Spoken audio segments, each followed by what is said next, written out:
आप देख रहे हैं द न्यूज और मैं रानी गुप्ता आपके साथ। आपको बता दें कि लगातार देखने को मिलता है कि चुनावी मौसम में जो नेता होते हैं वो लगातार जनता से वादे करते हैं, लेकिन इस वादों को कहीं ना कहीं केंद्र सरकार से कर्ज लेकर के पूरा किया जाता है।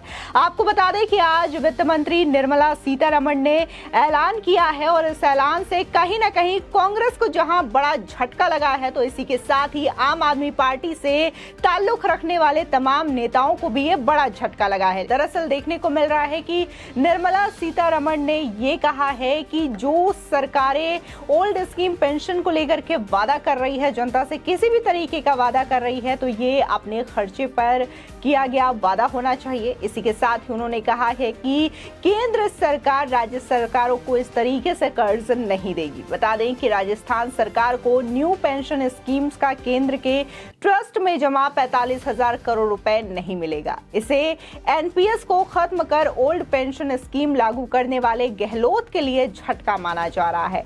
इसी के साथ ही केंद्रीय वित्त मंत्री निर्मला सीतारमण ने एनपीएस का पैसा राज्य सरकारों को देने से साफ तौर से इनकार कर दिया है। निर्मला सीतारमण ने यह कहा है कि कोई राज्य अगर किसी कारण से ये डिसीजन लेता है कि एनपीएस का फंड है वो इकट्ठा दे देना चाहिए, तो वो नहीं मिलेगा। साथ ही वित्त मंत्री के बयान से राजस्थान सरकार की ओल्ड पेंशन स्कीम को बड़ा धक्का लगा है। सीतारमण ने ये कहा है कि वो कर्मचारी का पैसा ब्याज कमा रहा है, वो पैसा रिटायरमेंट के समय कर्मचारी के हाथ में आ जाएगा। इकट्ठा पैसा राज्य सरकार के हाथ नहीं आएगा, यह संभव है। जब सही समय आएगा तभी ये पैसा कर्मचारियों को दे दिया जाएगा। बता दें कि निर्मला सीतारमण आज जयपुर के एक होटल में बजट चर्चा के बाद मीडिया से बातचीत कर रही थी। साथ ही उन्होंने कहा कि आपके पास पैसा हो तभी चलाएं फ्री की स्कीम्स। दरअसल राजस्थान सरकार की ओर से शुरू की गई फ्री स्कीम्स पर निर्मला सीतारमण ने कहा कि जब सरकार की वित्तीय हालत ठीक हो तो ऐसी स्कीम चलाएं। उनका पैसा आपके पास हो तभी लाएं।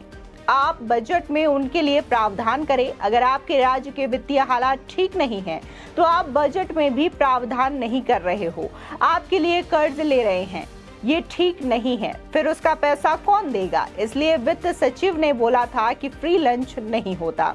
बता दें कि निर्मला सीतारमण ने कहा कि ऐसी स्कीम्स लाने के लिए राज्य अपने संसाधन से फंड जुटाए, टैक्स से कमाए। फ्री स्कीम्स के लिए राज्य उसका भार किसी और पर डाल रहे हैं, ये गलत है। बिजली सेक्टर को हम पिछले 5 सालों से रीस्ट्रक्चर कर रहे हैं। जनता से वादा आपने किया, उन वादों से सरकार बनाई और ये वादा जब पूरे करने की बारी आती है तो आप सारी जिम्मेदारी केंद्र सरकार पर डाल देते हैं। बता दें कि निर्मला सीतारमण ने कहा कि बिजली कंपनियां कर्ज से दब गई है। बिजली उत्पादन करने वाले कंपनियों ने डिस्कॉम से बकाया मांगा, डिस्कॉम के पास पैसा नहीं था, सरकार ने ये पैसा नहीं दिया, तो फिर बिजली उत्पादन का खर्च कौन देगा? अगर 1 घंटे का भी बिजली में डिले होता है तो मोदी सरकार पर आरोप लगता है कि देखिए मोदी जी गरीबों को बिजली नहीं दे रहे हैं जनता से। लेकिन वादा किसने किया? जिसने वादा नहीं किया वो पैसा क्यों दे? इसी के साथ ही बता दें कि बाड़मेर पेट्रोकेमिकल्स हब के काम को राजनीतिक आधार पर रोकने के सवाल पर भी सीतारमण ने ये कहा कि पत्थर जैसा दिल रखने वाले कांग्रेस नेताओं को मोदी सरकार पर आरोप लगाने का कोई अधिकार नहीं है। गुजरात के लोगों का नर्मदा का पानी रोकने वाली कांग्रेस को मोदी सरकार पर आरोप लगाने का कोई हक नहीं बनता। बता दें साथ ही वित्त मंत्री निर्मला सीतारमण ने सीएम गहलोत पर भी निशाना साधते हुए कहा कि कांग्रेस के सीएम की डिक्शनरी एक ही है, वो है हर चीज का राजनीतिकरण कर देते हैं। सीएम की इज्जत करती हूँ। राजस्थान के बजट के दिन भी मैंने बोला कि गलती हो जाती है। सीएम ने पिछले साल का बजट पढ़ दिया। साथ ही सीतारमण ने कहा कि भगवान की कृपा रहे कि ऐसी गलती किसी वित्त मंत्री से नहीं हो। पीएम भी बोले थे कि पिछले साल का बजट डिब्बे में रखकर भूल गए, उस पर कोई काम नहीं हुआ, उसी डिब्बे को खोलकर बजट पढ़ लिया। किसी वित्त मंत्री को ऐसा नहीं होना चाहिए। बता दें कि निर्मला सीतारमण ने यह भी कहा कि डीजल पेट्रोल पर कई राज्य सरकारों ने एक बार भी वैट नहीं घटाया। वे ही राज्य खड़े होकर केंद्र सरकार से पूछ रहे हैं कि गैस पर पैसा कम नहीं किया। हिमाचल में चुनाव जीतने के बाद कांग्रेस सरकार ने पेट्रोल डीजल पर टैक्स बढ़ा दिया। अब वो छत्तीसगढ़ में बैठकर चिंतन करें। लेकिन हमसे सवाल किस मुंह से पूछ रहे हैं? केंद्रीय वित्त सचिव टीवी सोमनाथ ने ये कहा कि ओपीएस लागू करने के बाद राज्य एनपीएस फंड का पैसा वापस मांग रहे हैं। वो पैसा राज्य सरकारों को वापस नहीं दिया जा सकता, सरकारों को वो पैसा नहीं मिलेगा। एनपीएस का पैसा कर्मचारी और ट्रस्ट के बीच का एक समझौता है। बता दें कि ओपीएस में सरकारें आने वाली सरकारों पर भार डाल रही है। इसी के साथ ही केंद्रीय आर्थिक मामलों के सचिव विवेक जोशी ने ये कहा कि ओपीएस अनफंडेड स्कीम है। सरकार अपनी देनदारियों के भार को आगे के लिए टाल रही है। वे दूसरे सरकारों पर अपनी जिम्मेदारी टाल रहे हैं और आज जो कर्मचारी काम कर रहे हैं उनकी पेंशन का भार अगली जनरेशन पर पड़ेगा। इस भार को भविष्य के लिए शिफ्ट किया जा रहा है। आपको बता दें कि पेट्रोल डीजल को जीएसटी के दायरे में लेने के सवाल पर भी निर्मला सीतारमण ने ये कहा कि ये जीएसटी काउंसिल तय करेगा। काउंसिल ही तय करेगी कि अकेले कैसे केंद्र सरकार नहीं, जीएसटी काउंसिल में सभी राज्य हैं। यदि कांग्रेस सरकार चाहती है कि ये जीएसटी में शामिल हो तो वे रेट बताएं, जीएसटी काउंसिल में चर्चा करें। आपको बताते हैं कि आखिर क्या है न्यू पेंशन स्कीम यानी कि एनपीएस। दरअसल 1 जनवरी 2004 और उसके बाद भर्ती होने वाले सरकारी कर्मचारियों को न्यू पेंशन स्कीम में लिया गया था।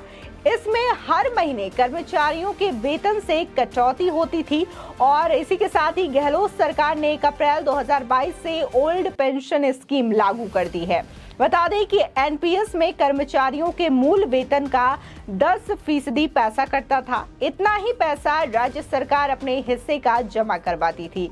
ये पैसा पेंशन फंड एवं रेगुलेटरी डेवलपमेंट अथॉरिटी में जमा होता है। बता दें कि इसी के साथ ही पीएफआरडीए में एनपीएस के तहत राजस्थान के कर्मचारियों का 39,000 करोड़ रुपए जमा है।